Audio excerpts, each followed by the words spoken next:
Hank's the family fixer, always with his tool belt. But living with prostate cancer, he needed help. He asked his doctor about Xtandi and enzalutamide. Xtandi 40 milligram tablets treats men with prostate cancer that has spread to other parts of the body and responds to a medical or surgical treatment to lower testosterone. Xtandi may cause serious side effects: seizure, a brain condition called PRESS, allergic reactions, heart disease that can lead to death, falls and bone fractures, swallowing problems, or choking that can lead to death. Stop Xtandi and get medical help at once if your face, tongue, lip, or throat start swelling. Tell your doctor at once if you faint, have a seizure, quickly worsening headache, decreased alertness, confusion, vision problems, chest pain or discomfort, or shortness of breath. Xtandi can cause harm to an unborn baby or miscarriage. Use birth control during and 3 months after Xtandi. Common side effects include muscle and joint pain, feeling unusually tired, hot flashes, constipation, less appetite, diarrhea, high blood pressure, bleeding, falls, fractures, and headache. Talk to your doctor and visit Xtandi.com.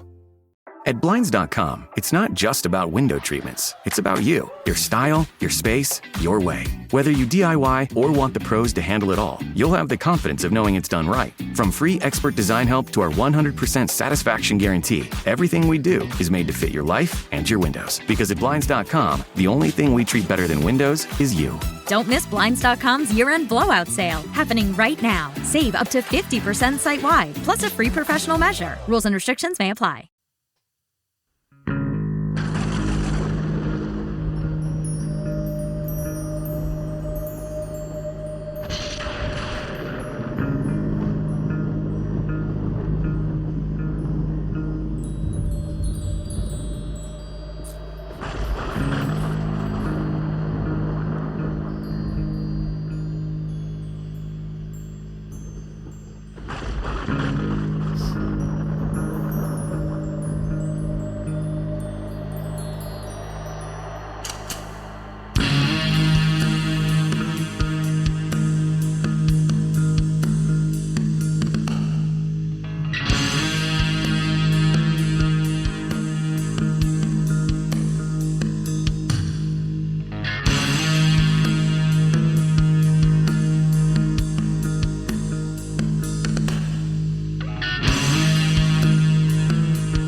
entering a realm between the hidden and forgotten, a slipstream caught between realities, a secret museum of the esoteric, the private library of shadows, all taking place in a world forged from mystery and caught between logic and myth. You are entering ParaReality. Good evening, seekers of the strange and the unexplained. Welcome to ParaReality, a place where shadows whisper, mysteries linger, and the line between fact and the unknown grows razor thin. I'm Sandman, your guide through the hidden corridors of reality. Here, every question awakens a mystery, and every mystery pulls us deeper into the truth concealed in the shadows. Tonight, we step once again into the world where truth and mystery collide. For 2 decades now, ParaReality has lived at the edges of the known world, where the unexplained refuses to stay quiet. We've chased ghosts, followed cryptids into the shadows, and pulled at conspiracy threads that most people were told not to touch. But this season hits different. This is the 20th season of ParaReality. I can't believe I've been doing this podcast for 20 years. And it's been a long 20 years, but it's been a good 20 years. And season 20 of ParaReality is devoted to the UFO phenomenon, not just lights in the sky, but the decades of sightings, encounters, documents, whistleblowers, and unanswered questions that refuse to go away. What once belonged to the fringes is now discussed in government hearings. What was dismissed as fantasy is now labeled unidentified. And the biggest question remains the same as it's always been. What's really out there? And why are we only now being told to take it seriously. Well, this season we're going to separate signal from noise, belief from evidence, and speculation from possibility. No hype, no ridicule, just honest exploration of a mystery that may redefine our place in the universe. I'm Sandman, and this is ParaReality. Welcome to Season 20. You know, there are moments in history when the story we think we know changes. Not because new facts emerge, but because old facts finally refuse to stay buried. And when it comes to UFOs, or UAPs as we call them now, we're standing in one of those moments. For decades, this subject has lived in the shadows, hidden behind official denials, bureaucratic language, national security walls, and a cultural stigma strong enough to silence witnesses before anyone else had to.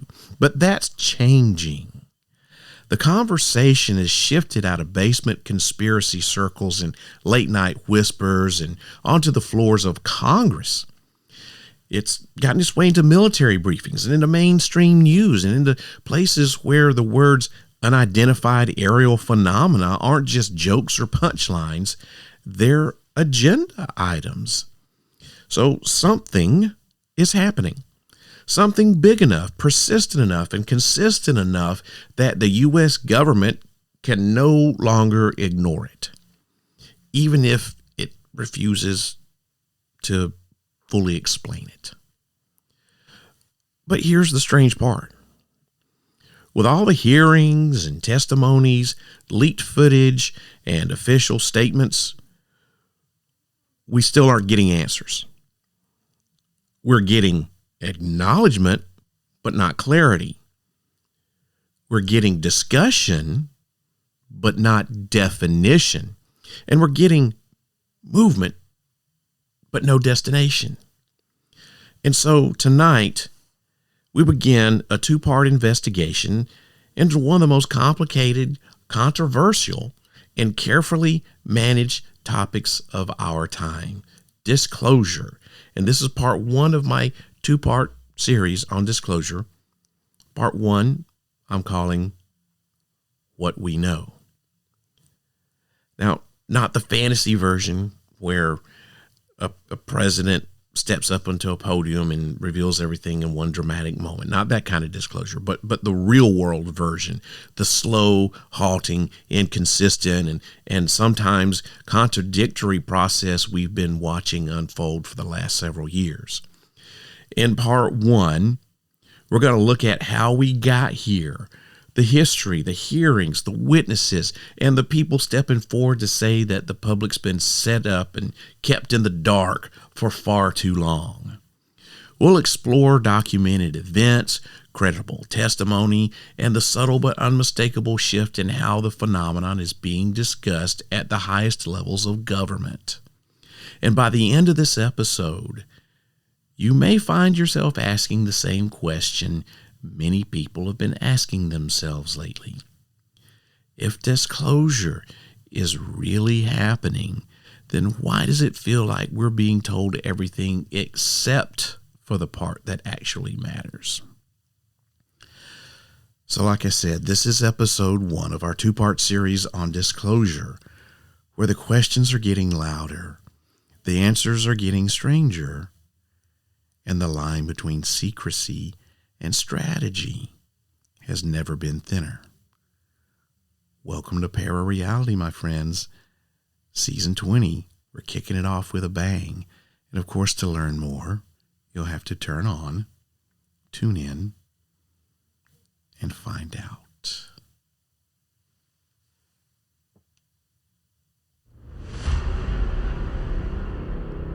ParaReality is a proud member of the Evergreen Podcast Network. For more information or to check out other shows on the network, please visit evergreenpodcast.com. ParaReality.com.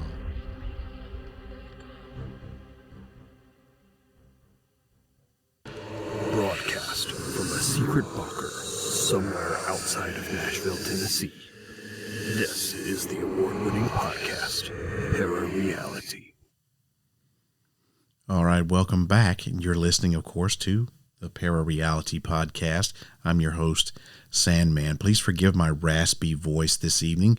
I am, unfortunately, a little under the weather. I got some sinus issues going on, and I'm going to hopefully be able to talk until my voice runs out tonight. So sit down and buckle up, buddy, because we're going to get started with disclosure.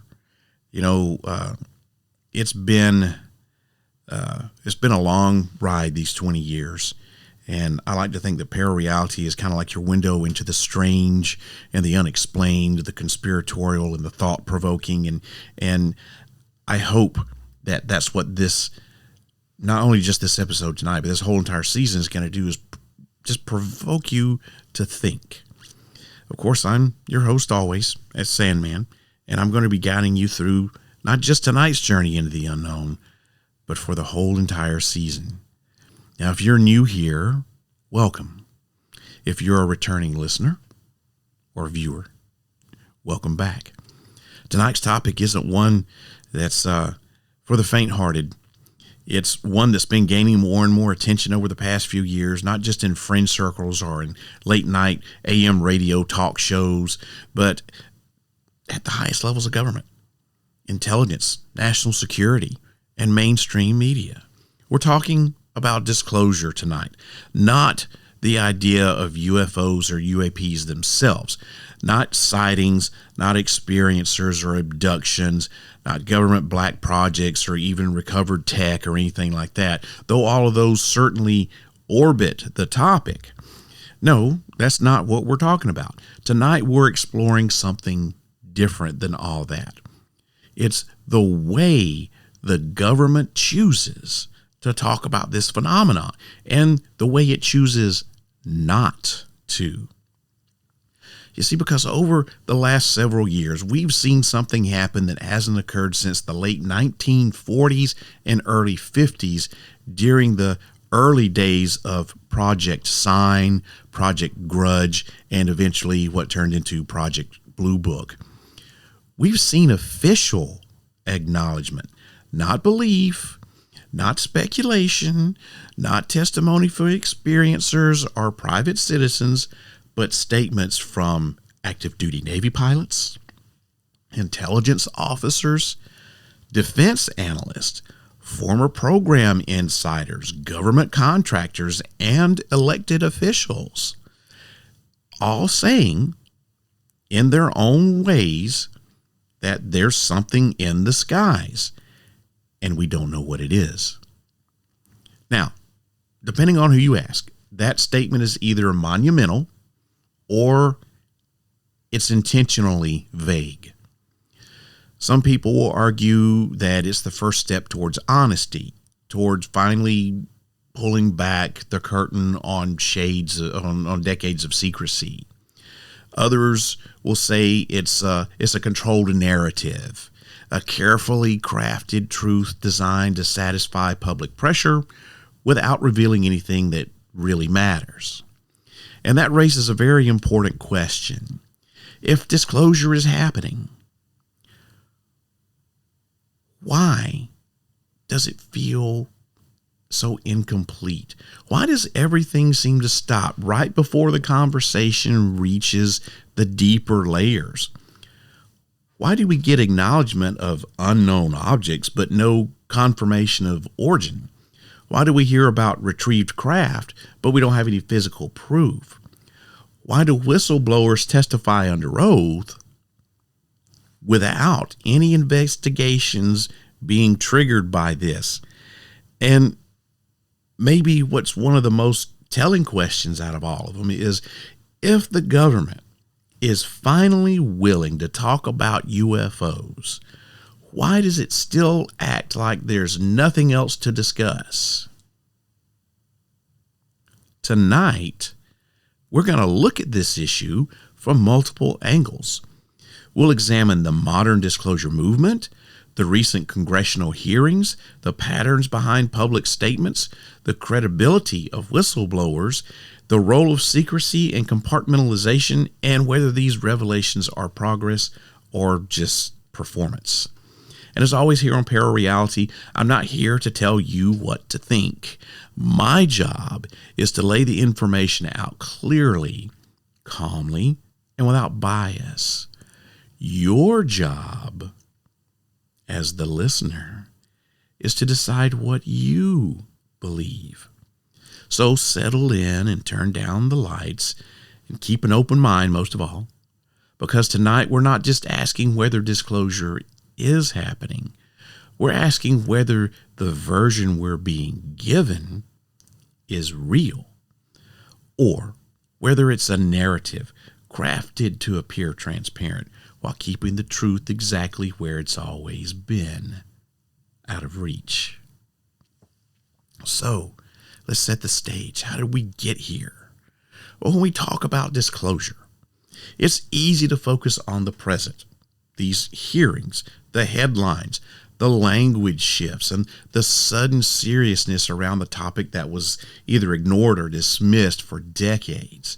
But to understand what's happening now, or why it's happening at all, we need to zoom out and take a look at how we got here. Let's zoom out and take a look at the bigger picture, because disclosure isn't just a single event. It's a timeline. It's a pattern, a series of official positions, reversals, statements, denials, and quiet acknowledgments stretching back nearly 80 years. And that story begins in 1947. That's right, Roswell. That's the beginning of the narrative, right? Most people know about the Roswell story, at least in the broadest sense of terms. There was a UFO crash. Some material was recovered. The military was involved. And then there was a press release that claimed that a flying disc had been recovered. Then, within 24 hours, there was a correction, or maybe a retraction. No disc. It was just a weather balloon. Nothing to see here, folks. And with that reversal came something more than just a public relations shift. That set the tone for decades of handling the subject. Initial acknowledgement, rapid denial, a replacement explanation, and then silence. Some people still argue that Roswell was just misunderstood, and other people will say that it's the first attempt at narrative control. But whether you believe something extraordinary there happened or not, one thing's clear. Roswell changed the conversation. It moved the topic of unidentified craft from curiosity to national security. So with that, in the response, the growing number of sightings after Roswell, including military pilot reports, the U.S. government created a series of official investigative projects. First up, we have Project Sign, launched in 1948. Now, this initially took the topic seriously. Internal memos reportedly suggested extraterrestrial origin as a possible explanation. And shortly after, leadership changed, and so did the tone. And then Project Sign became Project Grudge, and the mission shifted from investigating sightings to explaining them away, which is something totally different. And eventually, the work consolidated into the ever-popular Project Blue Book, which I think everyone who is familiar with UFOs knows about. This project operated from 1952 all the way up to 1969. Blue Book investigated over 12,000 sightings. Of those 12,000, somewhere around 700 remain unexplained. Yet the official conclusion, delivered in 1969, was nothing about UFOs represents a threat, technology beyond our own, or evidence of extraterrestrial origin. publicly the case was closed, but officially the topic was considered resolved. And for many years, that seemed to be the end of it, or at least it appeared to be. Even after Blue Book ended, the sightings continued, though. Pilots reported unknown craft. Radar operators tracked objects defying known performance limits. Civilian encounters continued, sometimes quietly, sometimes publicly. Yet officially, the U.S. government maintained its position. There's nothing worth investigating. But behind the scenes, something else was happening. Now, fast forward all the way to 2017. An investigative report revealed something kind of surprising to a lot of us. It revealed a program called ATIP, AATIP, the Advanced Aerospace Threat Identification Program. This thing operated completely in secrecy from 2007 to 2012, and it studied unidentified aerial objects encountered by U.S. military personnel. That revelation alone contradicted nearly 50 years of official messaging. If UFOs were meaningless, why was the Department of Defense funding classified investigation programs? And then came something even more significant after that. Military videos, verified as authentic, showing encounters with unidentified craft, demonstrating capabilities beyond known aviation. Then suddenly we have the phrase, "We have no evidence of interest or concern," no longer aligned with the facts. So we had this shift in language from UFO to UAP. And this was a subtle but important change that occurred around this time. The term UFO, loaded with decades of ridicule and pop culture distortion, was replaced with UAP, unidentified aerial phenomena. That's kind of like a sterile term, isn't it? It's technical. It sounds kind of neutral, and it's, it's devoid of any kind of cultural baggage. It's new. It's a shift of language. And this language shift I think it's a strategy. And this shift signaled that the topic was re-entering institutional discussion, because when a subject stops being a joke, it becomes policy. So you move to 2020 and you start having congressional hearings and public acknowledgement. From 2020 onward, hearings began. Military officers, pilots, intelligence personnel, these people were speaking openly and under oath about encounters with objects that demonstrated instant acceleration, hypersonic movement, transmedium capability with no visible propulsion. And instead of dismissing these claims, government agencies confirmed the reports were real. They weren't misunderstood. They weren't fabricated. They weren't misidentified conventional aircraft. Real. Unidentified. And unexplained. So why now? Why, after decades of silence, are government institutions suddenly willing to speak? Is it public pressure, media normalization, internal leaks, international competition, or is it like a controlled narrative rollout? That's the question at the heart of everything that we'll explore tonight. Because once you understand the timeline, you start to see something interesting, that the government didn't actually choose transparency. It adapted to it. And adaptation reveals motivation. Well, unfortunately, listeners, it's time for a a short break.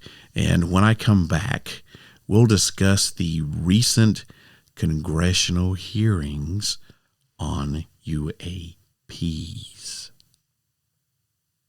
I had that dream again. My small business needs to hire, but I don't use LinkedIn and I hire wrong. So our orders get all backed up. We're drowning in paperwork, then actually drowning, careless fighting off sharks with a stapler, and pirates are pillaging the office copier, and then I wake up.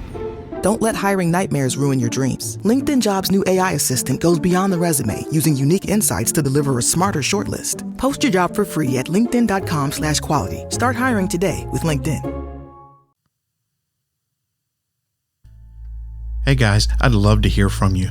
Do you have a story, a question, or a topic you'd like me to cover? If so, you can reach me directly by email at sandman@parareality.com. Or, for a more personal touch, you can just call the Secret Bunker at 615-461-5001 and leave a message. Just know that by calling, you're giving me permission to feature your voice on the podcast. Again, that number to call is 615-461-5001.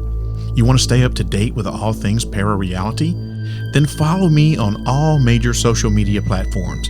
You can find me on Facebook at sandman.parareality, or you can follow me on X, Instagram, Blue Sky, and TikTok by looking for my handle at ParaRealRadio. You can also subscribe to my YouTube channel by looking for ParaReality 1. That's ParaReality with the number 1 behind it. And don't forget to visit my website, ParaReality.com. That's where you'll find an archive of all of my past podcast episodes for free. You can also find the latest in paranormal news from all around the world under the Para News section. Your support means everything, whether you buy something from my store or leave me a positive review on whatever podcast app you're listening on. A 3-star or higher review goes a long way in helping this podcast reach new listeners, and I would truly appreciate it. Thank you. All right, welcome back. So, where do we leave off? Oh, yeah, the hearings. Is it transparency or is it performance? As the UAP conversation has moved out of secrecy and into the public policy, one of the biggest milestones came in the form of official congressional hearings. For the first time in modern history, military personnel, intelligence officials, and government insiders testified publicly and under oath about unidentified craft encountered by U.S. forces. On the surface, this seems monumental, seems historic, it's progressive. After decades of denial and ridicule and silence, the U.S. government was finally taking the subject seriously. At least, that's how it appears. But when you examine the hearings more closely, put it a little bit further under that microscope, how they were structured, what was allowed to be said and what was avoided, and what lacked follow-up, the picture, well, it becomes a little bit more complicated. Now, unlike Project Blue Book hearings in the past, these modern day hearings, they didn't laugh, they didn't dismiss or ridicule the subject of UFOs, or UAPs as they're now called. Instead, phrases like national security concern, aviation safety issues, unknown origin, and non-human entered the official record. One of the pivotal voices was former Navy pilot Commander David Fravor, describing the now famous Tic Tac encounter. And when asked to explain what he saw, this is what Fravor said, and this is a quote from him. "I don't know its origin. I'm not saying it's extraterrestrial, but I'm saying it was not from any technology we are aware of." Fravor wasn't guessing. He wasn't speculating. He was reporting an event. as he observed and he documented. That alone was groundbreaking. But he wasn't the only witness, was he? In 2023, a former intelligence officer named David Grush made one of the most direct and controversial claims ever spoken under oath regarding UAP secrecy. He said, "I was informed of a multi-decade UAP crash recovery, retrieval, and reverse engineering program." Now, in a congressional setting, that kind of statement should trigger things like subpoenas, classified sessions of Congress, and investigative actions, right? But we didn't get any of that. What followed this wasn't an investigation. It was just acknowledgments. It was polite questions and statements taken down for the record. And then they just moved on. There was no document request, no forced testimony from alleged program participants, no retrieval of classified files. There weren't any names. There weren't, like it was called Project, Alien Body Snatch. I mean, there was nothing like that. It was just like the hearing was designed not to uncover the deeper truth, but simply to allow the statement to just be out there in the air and just exist.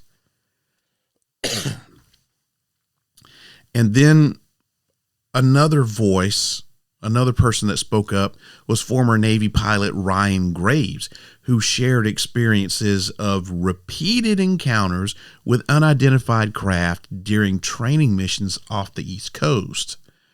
In his testimony, he said these sightings were not rare or isolated. They were happening regularly. And he also said that pilots reported objects with no visible propulsion, no exhaust, and then the flight patterns were beyond known physics, our known physics. And that the incidents were oftentimes not reported due to the stigma and the lack of reporting mechanisms. Again, this is extraordinary testimony. And again, very little to no follow-up on this. So what was asked and what was avoided? Throughout the hearings, there was a noticeable pattern. Witnesses could speak about encounters. They could speak about patterns. They could speak about safety concerns. But when discussions approached things like alleged crash retrievals, biologic material, reverse engineering programs, SAPs and off-book funding, contractor involvement, classified research, stuff like that, everything stopped. Questions were redirected to closed sessions. Statements were acknowledged, but that was about it. They weren't pursued. Officials referenced limitations, clearance, or the need to consult documentation.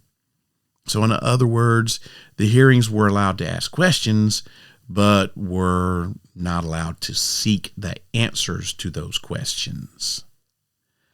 For a congressional hearing meant to investigate claims of illegal secrecy and undisclosed programs, almost nothing was done to verify testimony. There weren't any subpoenas issued. There were no records demanded. There wasn't any kind of audits for programs that was launched. No follow-up hearings with additional witnesses was done at all, and there weren't any requests for classified briefings to be declassified. In legal and investigative terms, the hearings lacked the essential mechanism required to turn testimony into evidence. Without this follow-through, hearings become something else. They're not investigation. but their performances. So who were these hearings really for? Well, if the hearings weren't meant to reveal information or pressure agencies into transparency, then what purpose did they serve? Well, we have several possibilities here. The first would be public appeasement, just simply keeping the curiosity from boiling over into distrust. Or you could say that it was kind of like a pressure release valve, acknowledging the issue without exposing the classified information. Maybe it was for narrative management. It was because they needed to shape public understanding before uncontrolled leaks got out. Or maybe it was just, posturing of the international kind, just like a signal to Russia and China and other nations that the U.S. is prepared and for disclosure and aware. I don't know. It could be some sort of like future justification type thing, establishing a record before future disclosures unfold.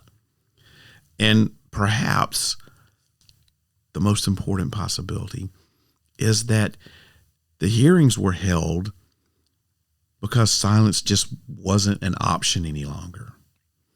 So what's the takeaway from this?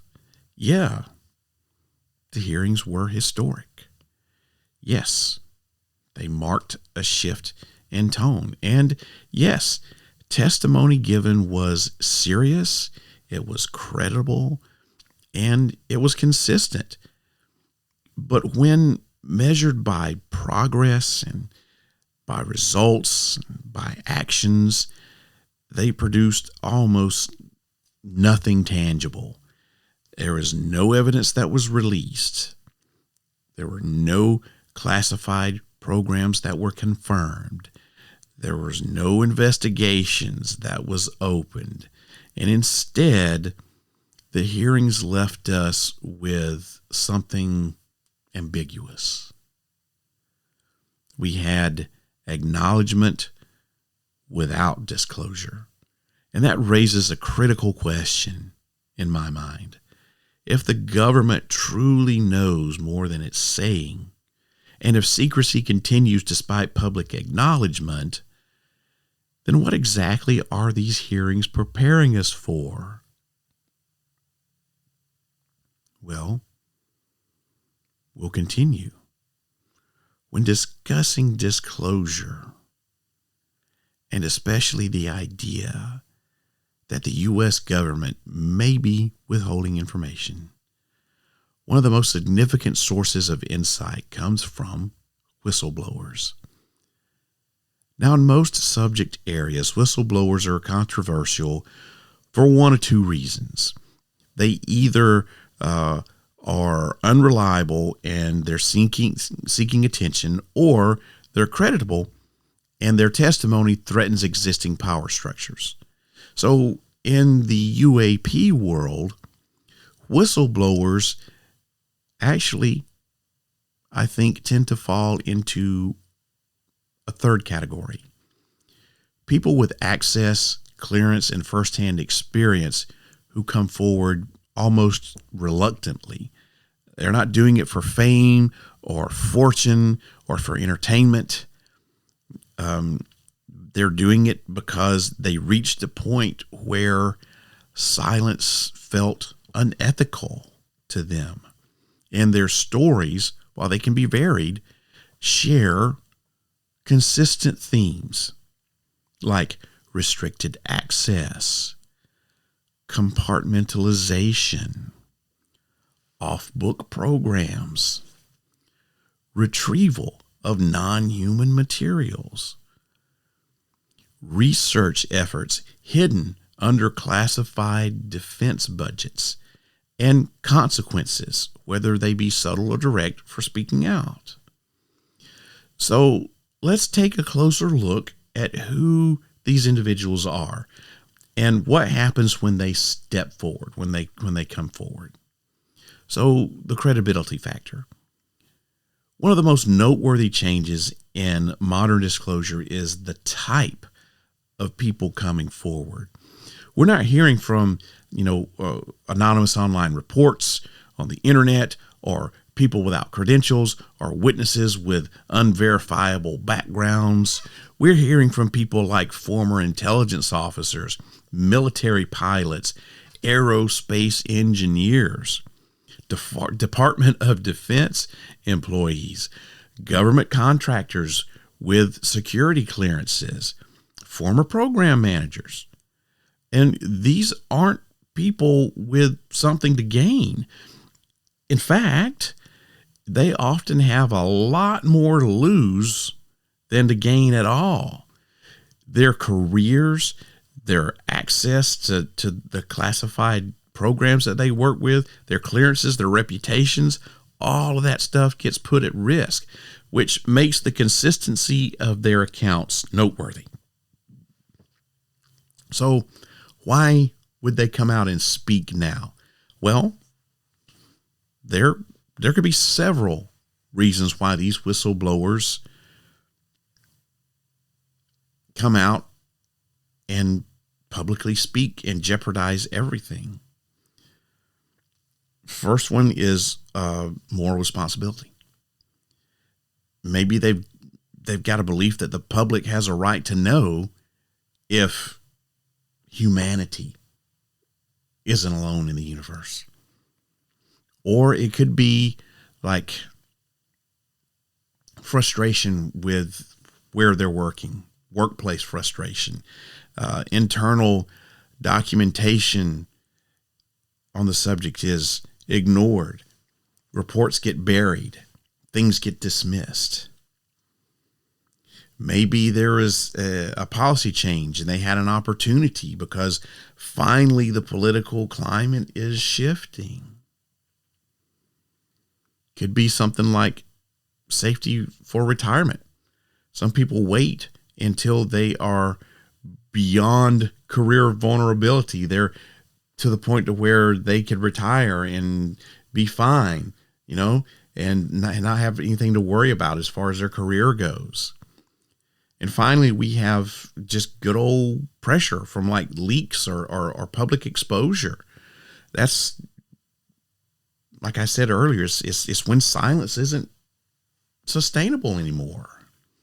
Now, whether you agree with these conclusions or not, one thing stands out to me anyway, is that none of these people appear like they're super eager to be doing what they're doing.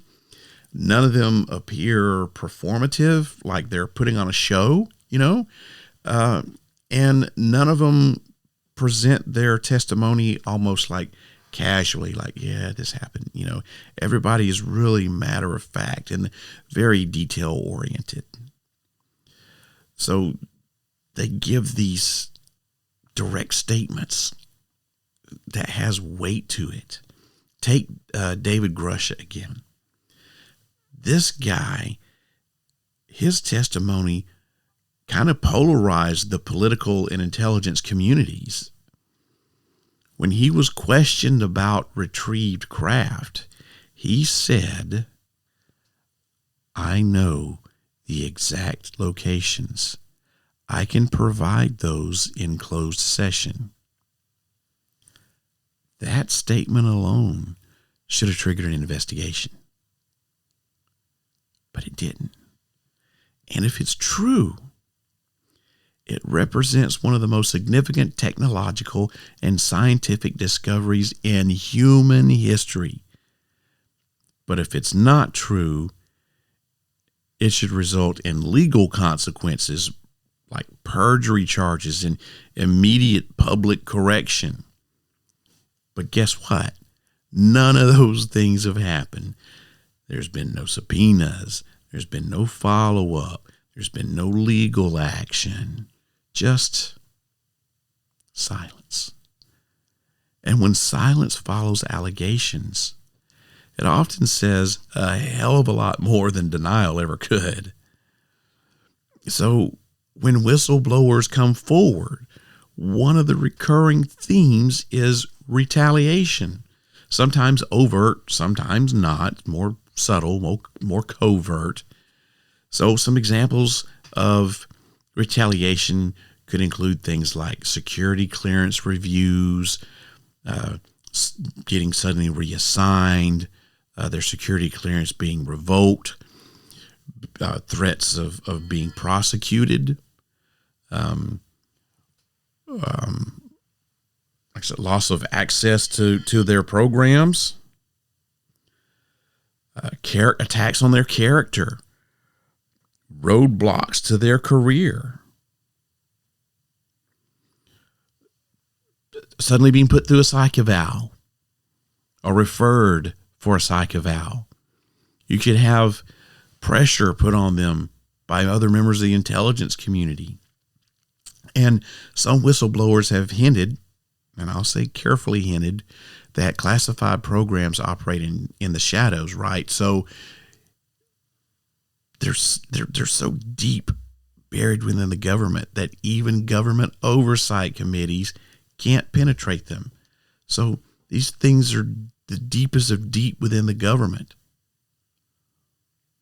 One statement attributed to a former program insider captures this idea. And he says, it's not that Congress doesn't know. It's that they're not allowed to. Now, whether that statement is literal or metaphorical, in my mind, the implication is a little unsettling. It kind of drops the hint that some secrets may exist outside elected oversight. And if you're any kind of conspiracy theorist like I am, you'll know that statement is probably 100% true. There's so much that's going on that's outside of the purviews of our elected officials that it is nuts. Now, there's a phenomenon in government communication, and it's when a claim is absurd or easily disproven, it's dismissed immediately. But when a claim is something like sensitive or true or classified or God forbid, too dangerous to acknowledge, the response from the government, well, it's usually silence. There's not a denial. There's no correction. There's not an argument. There's nothing. It's just silence, just absence. And the modern whistleblower testimonies fit that pattern. They're not refuted. They're not discredited. They're just like absorbed. They're just left sitting there in the public record. They're not challenged. They're unresolved. And they're certainly not addressed. So are whistleblowers pushing for disclosure? Are they trying to push it forward? Or are they part of a managed narrative, intentionally or unintentionally? Well, as I see it, there are three possibilities. Number one, that they are forcing disclosure through pressure, meaning that their testimony makes secrecy harder to maintain. Number two, they are tolerated because, well, the truth can't be hidden forever. Like the government is adapting to this instead of resisting it. And finally, they are controlled release messengers. So their testimony is permitted to prepare the public slowly. Now, we don't know which one of those is true. And we may not know for years if we ever know. I kind of lean towards the third one, but I have no proof. I don't know. But what we do know is this: whistleblowers are shaping the conversation, at least. And whether intentional or not, They're part of the slow shift in how the phenomena is discussed. It's just no longer on the fringes. It's not fantasy. There's no speculation. But there's policy. There's national security. And there's government. So, if the whistleblowers are creditable, and their testimony is being allowed in a public record without challenge, then it raises the next logical question. If this isn't the full truth, what truth is being held back? What truth is not being told to us? That's the question we need answered. Okay, it's time for the last commercial break, so let me try to pay some bills around here, and I will be right back to wrap things up. All right, hey guys, look, just want to take a minute to tell you about my merch shop on the website, ParaReality.com. If you want to get some official merch for the podcast, if you're a new listener or you're a long-time listener, you're like, hey, I really like this guy and I like his podcast, I want to support it. One of the best things you can do is buy some merch. I've got t-shirts with all the different logos from the podcast on it. I've got stickers. I've got some mugs. You name it, I've got it. And you know what? I man and make everything myself. Well, 90% of it myself. All the t-shirts and stuff I do myself. And I'd love it if you'd show support for the podcast and buy some merch, buy a t-shirt or get a sticker. All you got to do is go to ParaReality.com and click on the merchandise tab, and you can shop around in the ParaReality merchandise store. That sounded stupid, merchandise store. You can shop, you can buy a shirt. Let me put it that way. I'd love to see you guys sport some official ParaReality merchandise. And if you do happen to buy something, hey, do me a favor. Send me a picture of you wearing it so I can put it on my social media feed. I would really appreciate it. And, you know, even if you don't want to buy anything and you want to support the show, the biggest thing you can do is word of mouth. It doesn't cost anything. If you really like this show and you think there's other people out there who would like it, spread the word. Just say, hey, you know, I found this ParaReality podcast and I really like what this guy is saying. I like his approach. You should listen to it too. And whatever podcast app you're listening on, it'd mean a lot to me if you'd give me a 3-star or better rating. I really appreciate it. Thanks a lot. All right. As we wrap up this first part of our look into disclosure, let's take a minute to reflect on where we've been tonight. We began with a simple but maybe unsettling question. If disclosure is happening, why doesn't it feel like anything's actually being revealed? From there, we trace the evolution of secrecy from Roswell to Project Blue Book to modern-day programs operating behind closed doors. We looked at official responses, shifting language, and the way the government seems willing to acknowledge the phenomenon, as long as it never has to define it. We examined the congressional hearings, historic in appearance, but in practice they're strangely hollow. Testimonies given under oath, statements that should have triggered investigations, and yet nothing. No follow-through, no subpoenas, no public evidence, no deeper investigations, just echoes in a chamber that was supposed to demand answers. And then we reached the whistleblowers, people with backgrounds, credentials, and clearances, people with something to lose, who stepped forward to share what they'd seen, what they'd been told, and what they believed the public deserves to know. Their stories are consistent.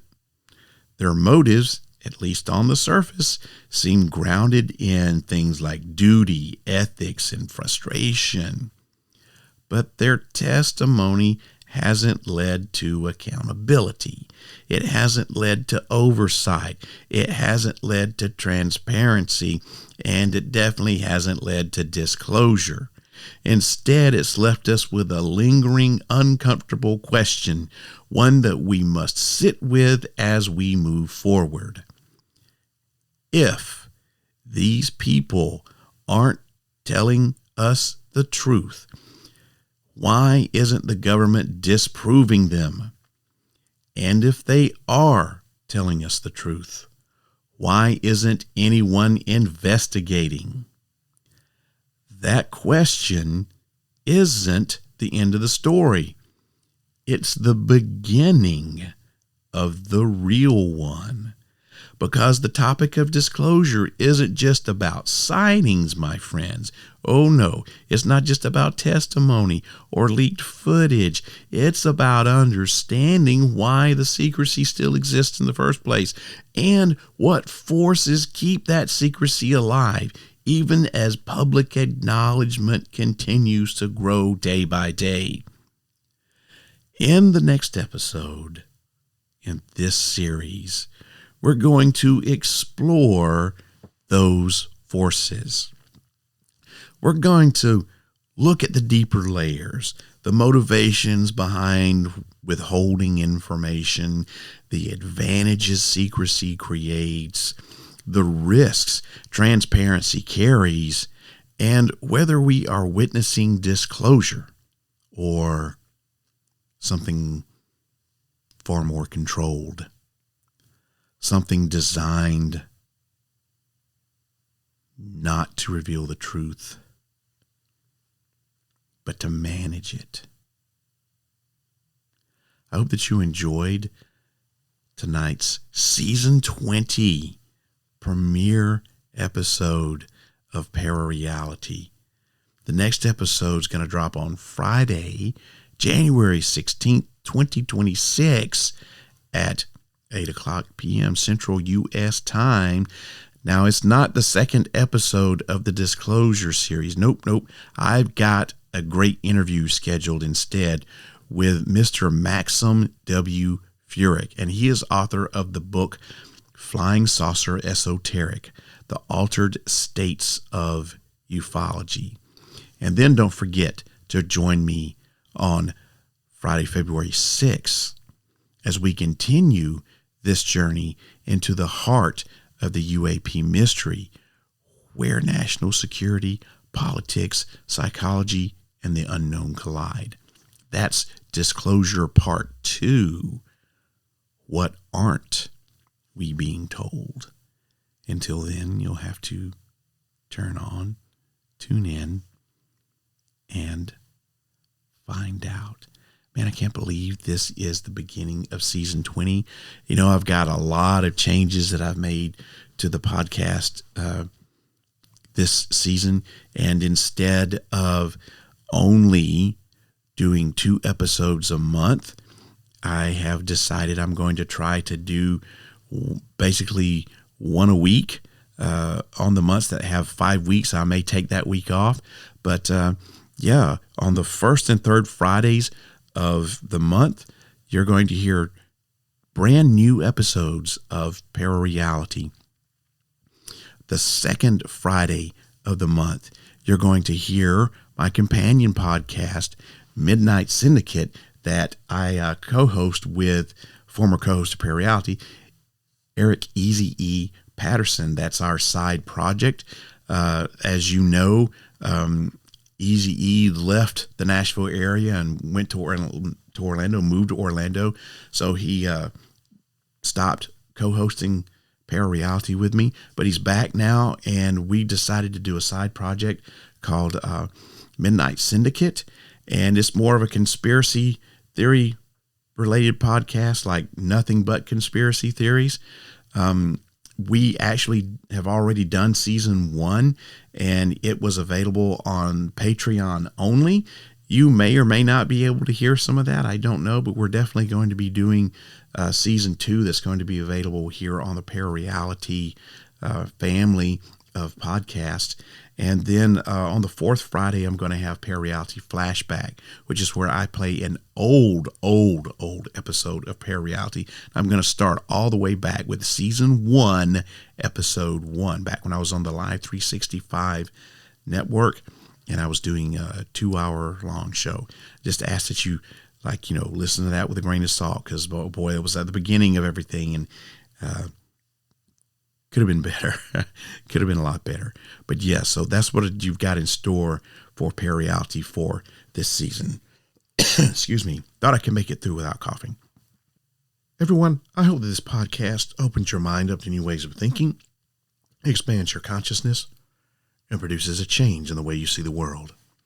If you wish to change, you must lift the veil of ignorance that has been cast over your eyes.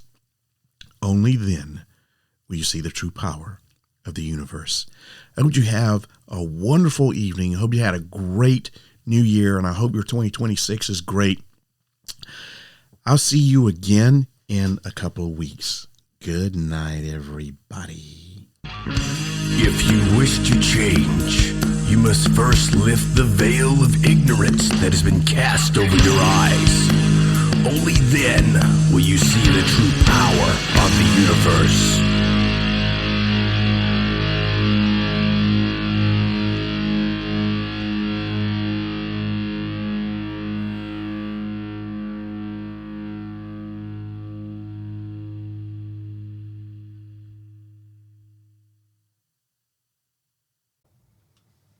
Hey, it's not over.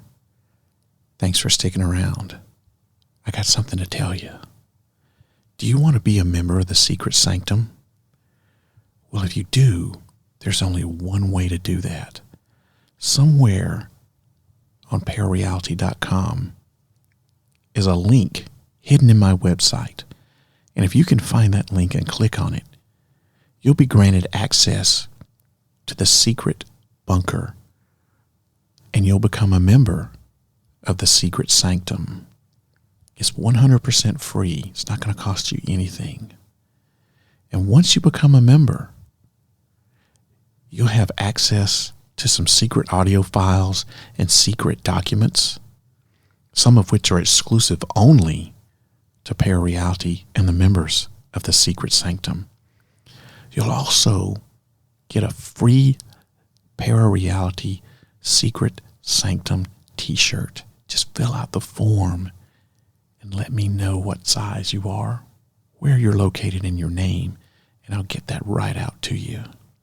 So if you want to be a member of the ParaReality Secret Sanctum and have access to the secret bunker, find the link